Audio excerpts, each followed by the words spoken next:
ஐயோ பத்தியா இதே பண்ணுறான். போடக்கூடாதுமா அவங்களுக்கு. ஏதாவது இருக்கா பாரு. இதா அம்மா போடாத அம்மோ, ப்ளீஸ் அம்மோ, அம்மா போடாத அம்மோ. நான் ஏன் பாப்பாட்ட இவ்வளோ கெஞ்சுறேன்னா, நம்ம சாப்பிட்ற சாப்பாடு ராக்கி மோனாவுக்கு போடவே கூடாது.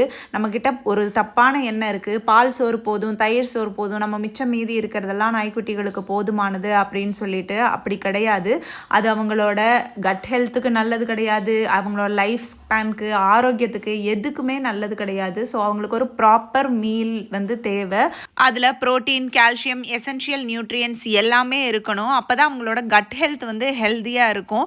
அவங்க ப்ராப்பராக ஃப்ரீக்வெண்ட்டாக பூப் பண்ணணும். அப்போ தான் அவங்க கான்ஸ்டிபேட் இல்லாமல் கட் ஹெல்த்தை ஹெல்த்தியாக பாதுகாக்க முடியும். அதுக்கேற்ற மாதிரியான ஃபுட்டு வந்து நம்ம ப்ரிஃபர் பண்ணணும்.